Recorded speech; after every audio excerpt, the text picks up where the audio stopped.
Sorry, Detective. Didn't mean to obstruct justice or anything. That's fine. You know, I'm kind of busy with my own case of a missing person. I was wondering if you've seen Grace, girl about yay high? I can't say that I have. Why are you asking? Well, I'm looking for her. Is she in trouble? No. She's just hiding somewhere. We can't have a rascal like that running around unchecked at a time like this, you understand? Well, I haven't seen her. Well, let me know if you find her. I'll be around. I'll keep an eye out for your man, Jeremy. You scratch my back, Detective, and I'll scratch yours.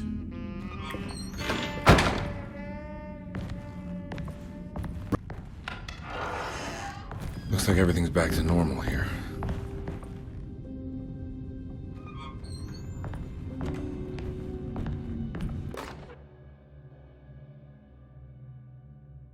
Emily's here.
Huh.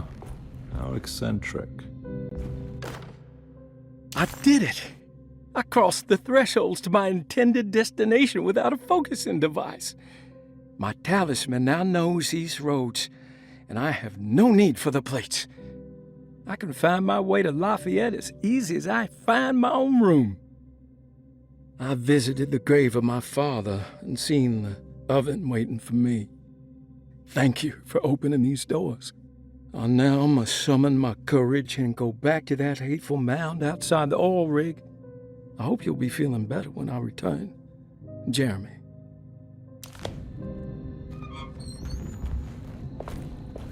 What are these symbols? Looks like alchemy or star constellations.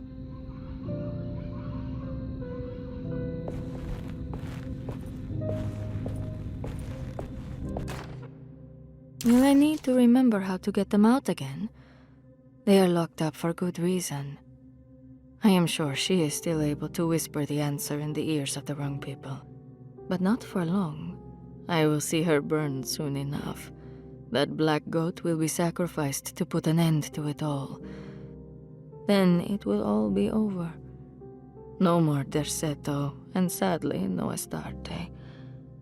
Those good pirates of Pontchartrain.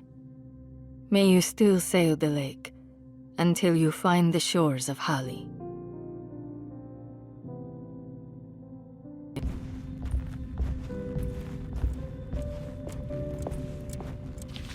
The Astarte Artist Colony. I remember hearing about their disappearance. Must have been 15 years or more now.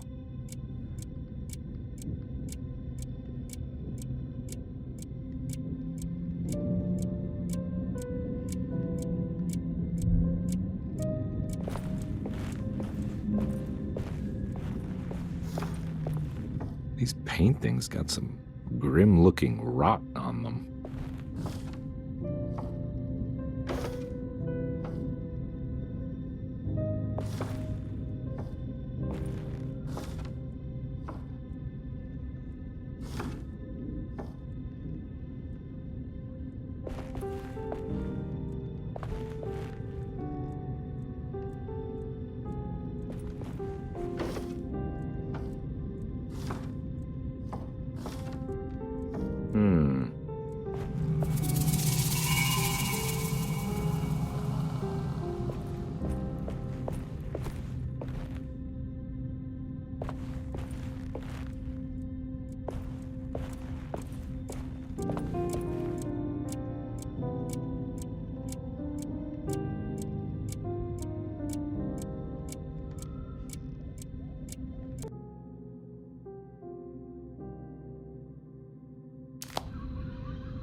Got it.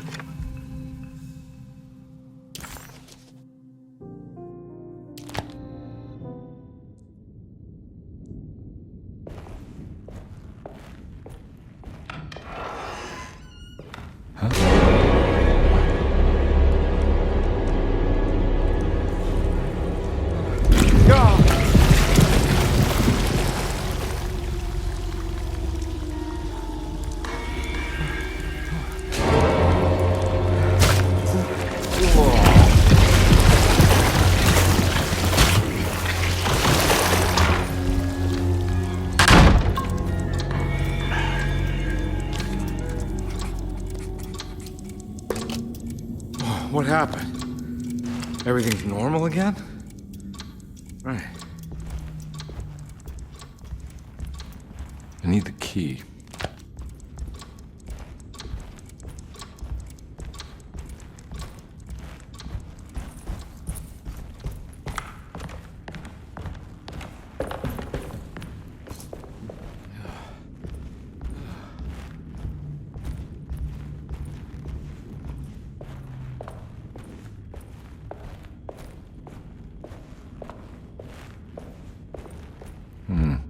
I need the key.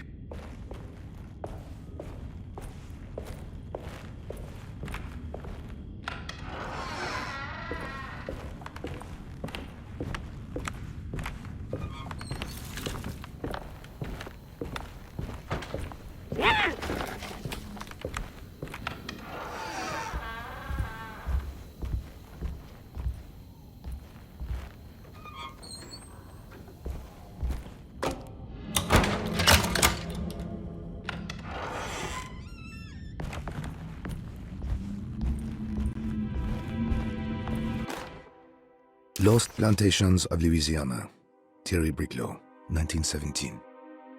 Derceto was a small plantation on the eastern shore of Lake Pontchartrain. The land was considered difficult for industry and was sold for only $30 to Elijah Pickford in 1818. Pickford employed hundreds of workers from nearby New Orleans to clear the woods and build a small plantation mansion facing the lake with a striking Greek Revival temple facade.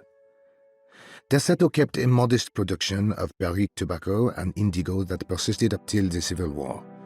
During the antebellum era, Derceto was the source of many rumors concerning voodoo and witchcraft. People who traveled the lake reported seeing people dance at night in front of bonfires, bleating and wailing. On June 17, 1862, Captain J.W. Norton of the Union Army recounts leading a raiding party from ships anchored in Lake Pontchartrain in order to seize control of Derceto and free the slaves working there. The captain was surprised to find the workers fighting back with unprecedented zeal. Norton's account describes these men and women as enraged with fanaticism. Pickford reportedly tried to placate the raiders, but was shot in the confusion. Captain Norton left the mansion burning and retreated to his ships with his men. Derceto was left in ruins for several decades. The ownership of the land was long disputed and returned to the Ledoux family in 1901. Several police reports were filed during the following years as the Ledoux tried to get rid of a camp of squatters on their land. The police made several visits to remove the trespassers, but the people kept returning. On November 1, 1907, Inspector Legras of the police charged a deadly attack in order to save several children kidnapped by the squatters. Many were killed and even more were jailed. The following year, Ledoux rebuilt Derceto, incorporating the surviving stone foundation and adding a magnificent wrought iron conservatory. The farmland had been reclaimed by the surrounding woods, so it was no longer profitable to use as a plantation. Instead, the house was turned into an artist's colony. The Astarte Artist Colony was a successful group of artists, including figures such as painter Heinrich Cassel and poet Nora Keith.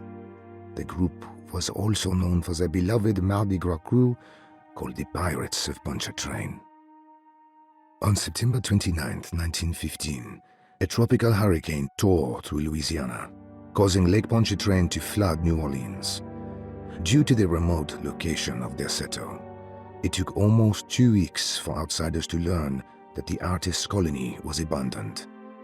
The 12 residing artists had all vanished without a trace. The empty mansion of Derceto still stands on the shore of Lake Pontchartrain, with much of its temple facade intact. The Ledoux family currently has no intention of repairing the house.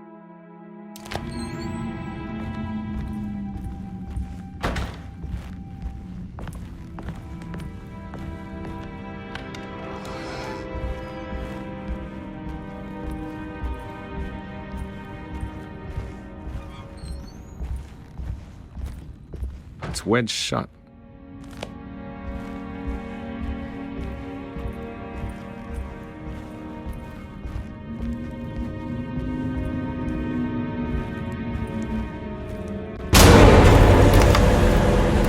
Christ, not again.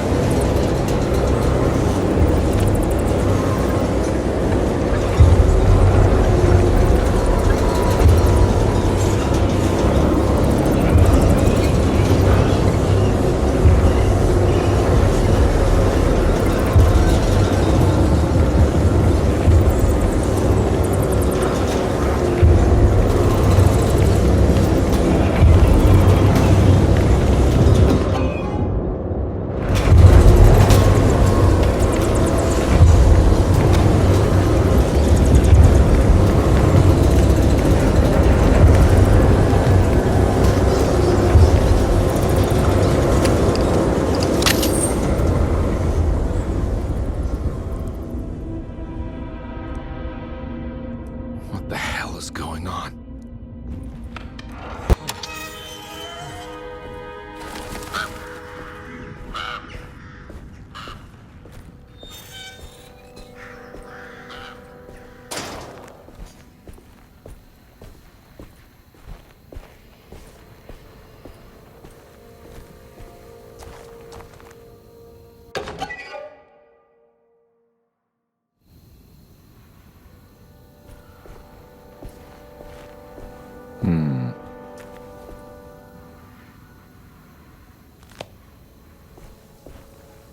Huh.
God.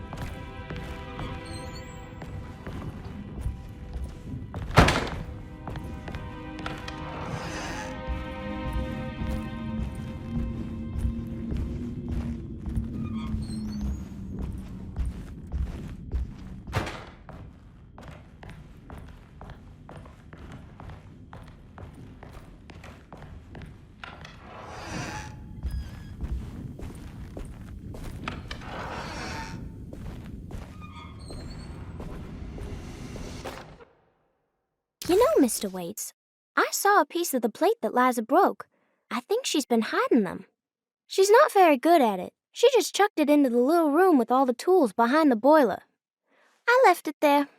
I didn't want to embarrass her by picking it up while she was looking.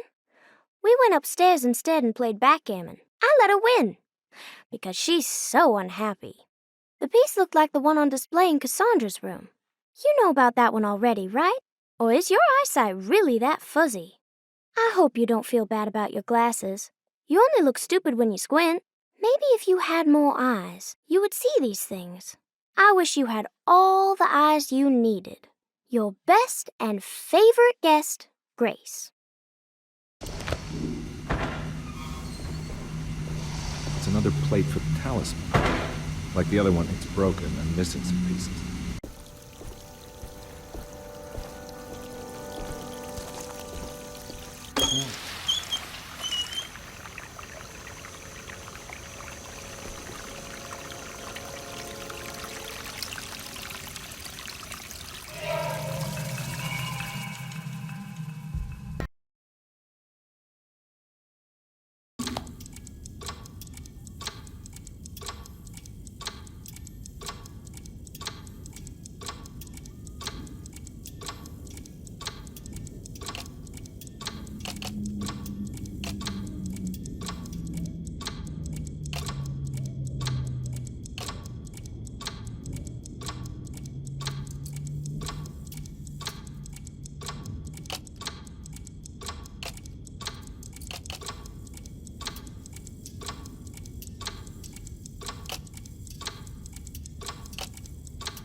There was something in the commonplace book about this.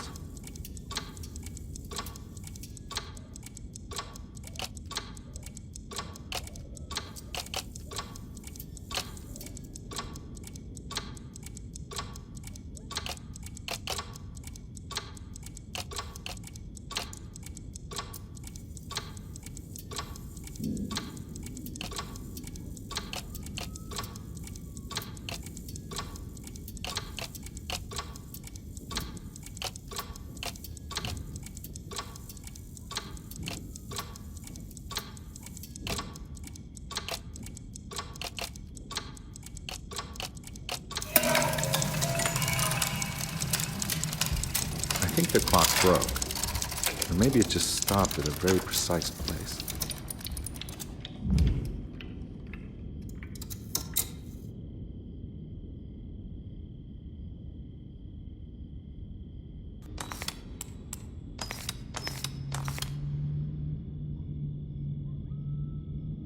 There's a picture in the black glass. It's showing me something.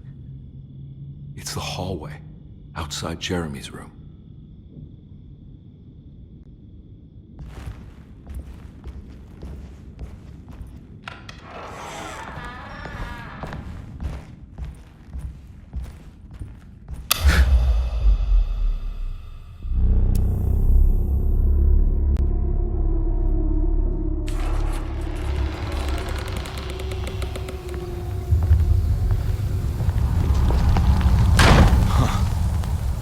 Made it.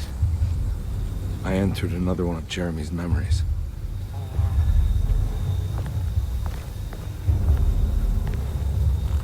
Ugh.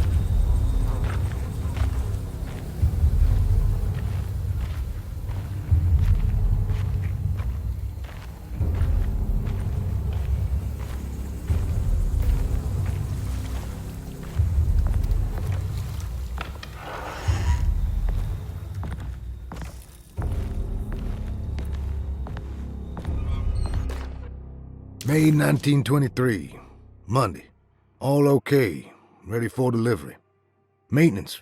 Oil pump must be serviced. Any tampering causes large spills unless properly forestalled. Tuesday. Shipment delayed but delivered. Maintenance. Service bridge close to broken. Wednesday. Prospectors reluctantly agreed to show the burial mound to Mr. Hotwood, a painter, who read about our finds in the papers. He means to return tomorrow and try to find a way inside.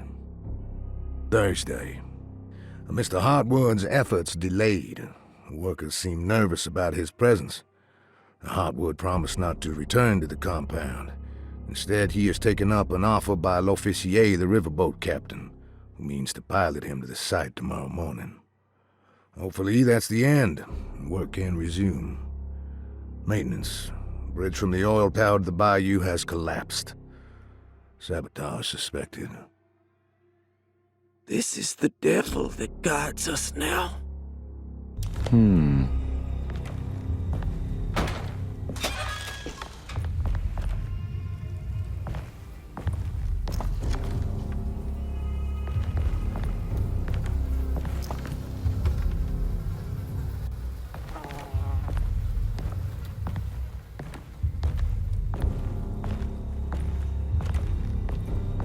I need the key.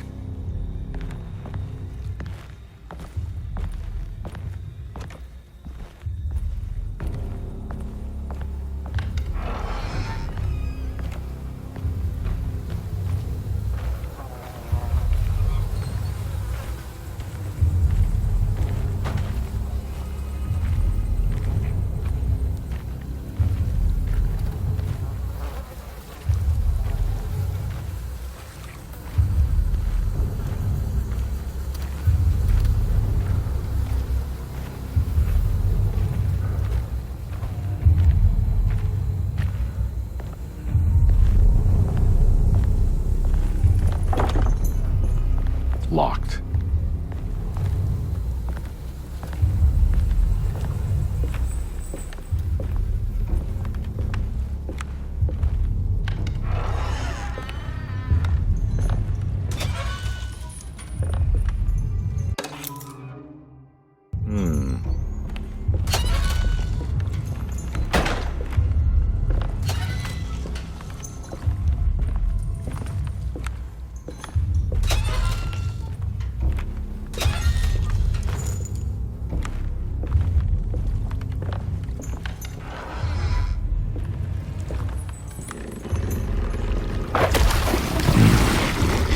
There's something missing.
Got it.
fall to your death and go up in flames?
hateful mound Jeremy talked about in his book.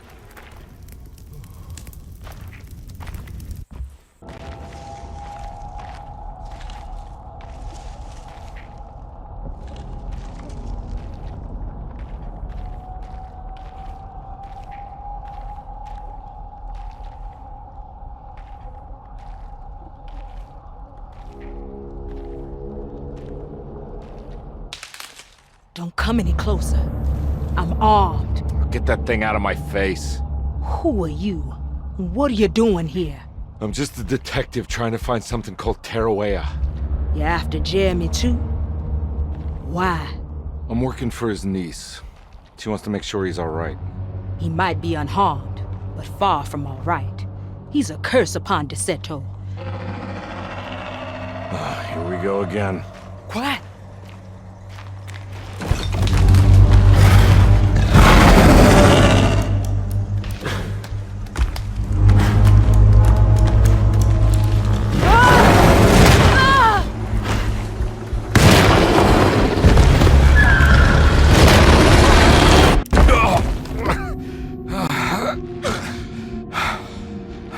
Oh, Christ in heaven.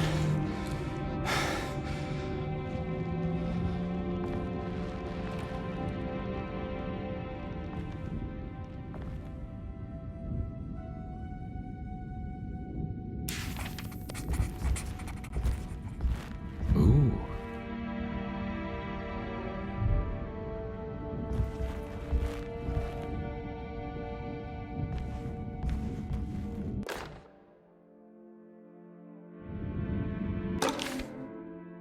Reflections on the Power of the Verb in Certain Texts by Juan Luis Jorge. To act is in itself divine. Even the slightest movement of our hand is evidence of our soul in motion. Yet our free will is so easily overwhelmed by the dullness of everyday life. Our actions become rote and rigid, in spite of luxury and comfort. True divinity is found in the choice of leaving the stage where we all perform.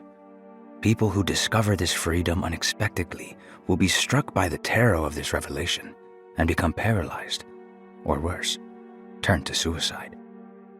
However, if you are able to weather that storm, you will discover that there is a divine path beyond that fear. There is a chance to dismount your destiny and make something new. Something that hasn't been planned for or predestined. There is difficulty in explaining this type of acting as it transcends our everyday choices. This isn't some banal decision choosing one career over the other, or even who I should marry. Leaving the stage, no matter how, isn't a matter of course correction. It's a rejection of the story that the creator is telling. It's wedged shut. It worked.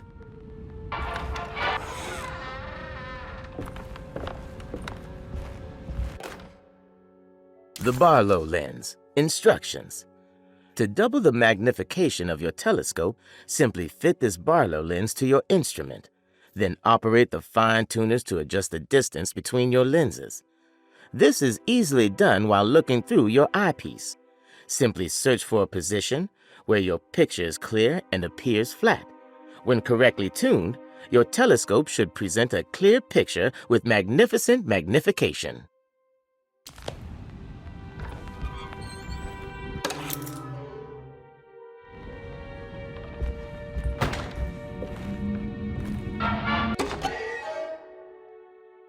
What's this?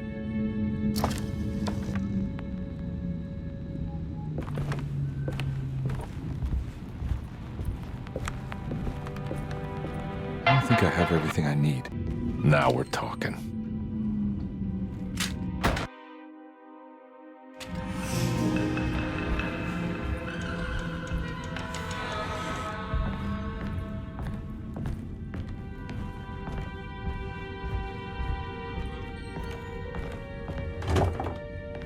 Huh?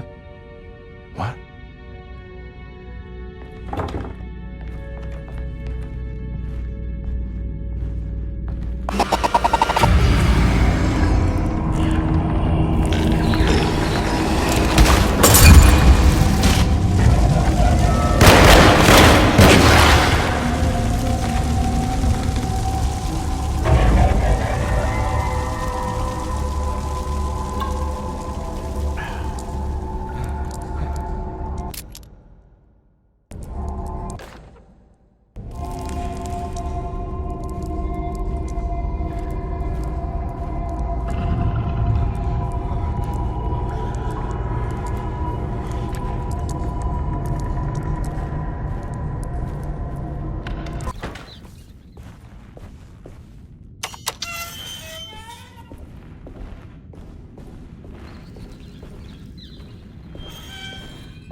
It worked.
Jeremy?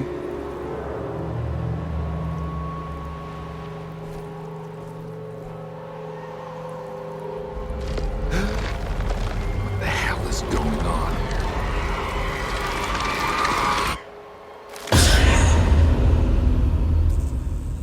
Where's the body?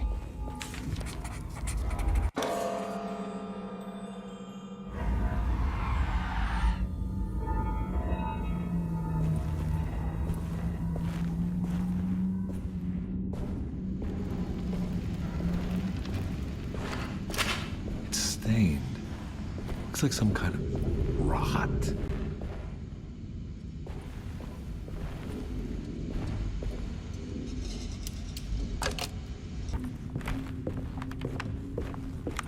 It's wedged shut. It worked.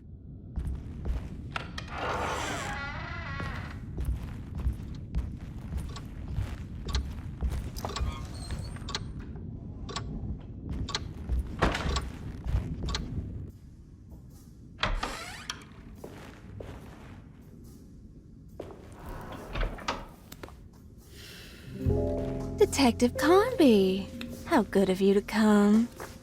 Let me pour you a drink. What happened here? This place looks like it was hit by a bomb.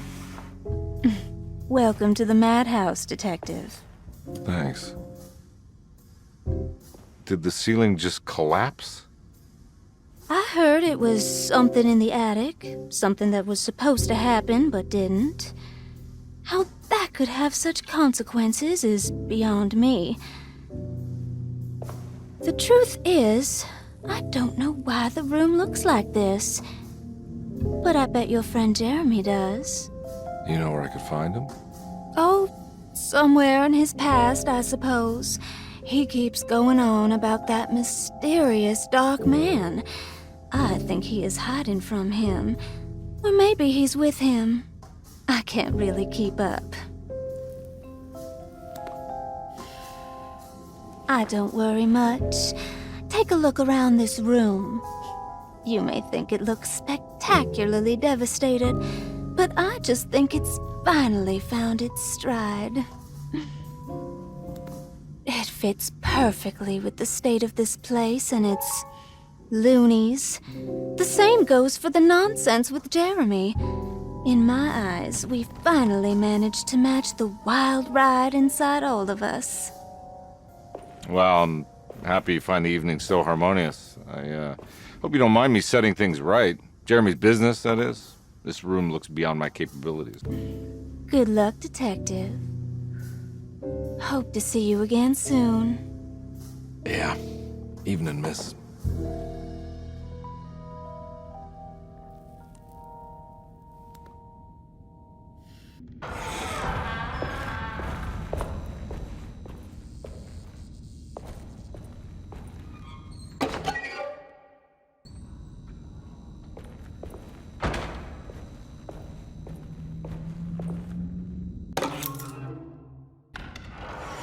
Ugh.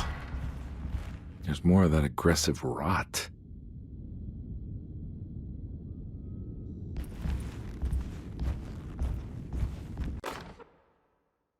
on the commonplace of evil.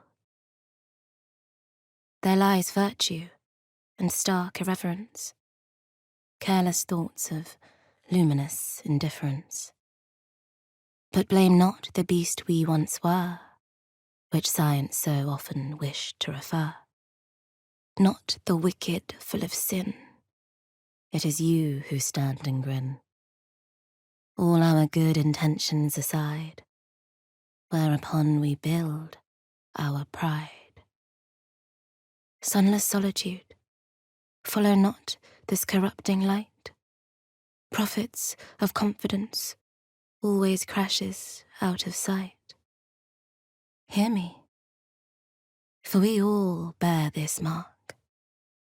Thus we must remain alone in the dark.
There's something missing.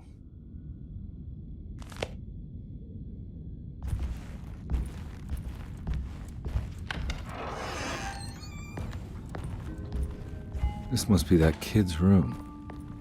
Why does she seem so familiar? Don't you worry, Grace. Go play your game, bleat and bellow with the others. I won't be jealous. There will be more masquerades. However, I would love it if you would finish my mask for the feast.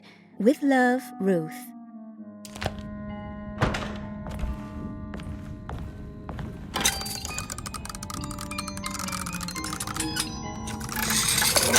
Huh.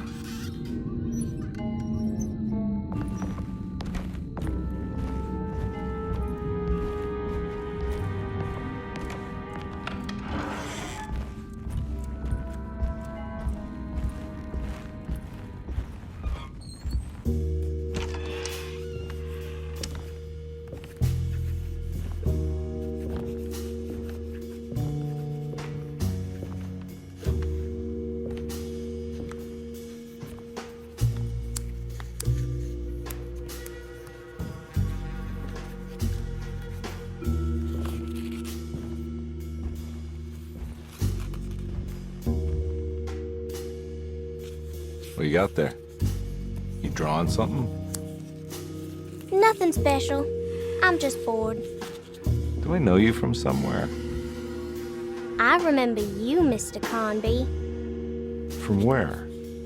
Don't touch that. Cassandra wouldn't like it. She wouldn't like it at all. Do you know where she is? I'd rather not talk about it. It makes me upset. Besides, she'll be back after the Feast of St. John. You think? Yup. It's all on the page, Mr. Conby. And many of them that sleep in the dust of the earth shall awake, some to everlasting life, and some to shame and everlasting contempt. All right. I'm gonna go now, if that's okay. I don't like to stay too long in the same place. Mr. McCoffey might find me. Hey. Is he mean to you? Not everyone needs to be saved, Mr. Conby. You should know that by now.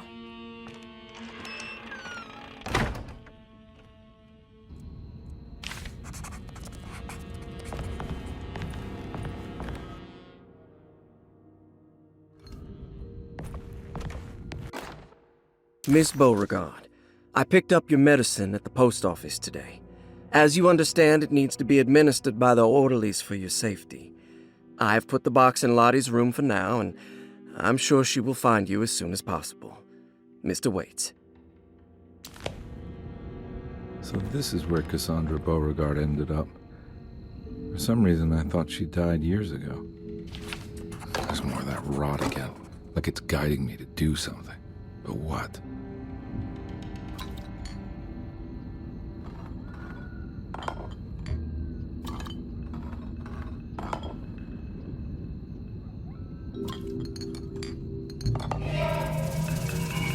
The rot made the shape of a snake. There must be something important to find here. Maybe it has something to do with the numbers on the labels.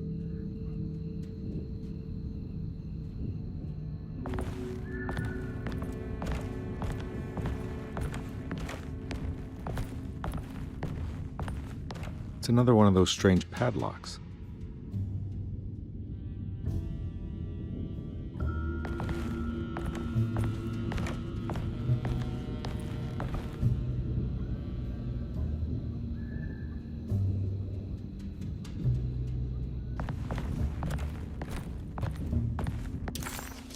The medicine bottles had stains of rot on the labels, suggesting some greater shape. They just needed to be put in the right order. But for what purpose?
black glass is showing another room.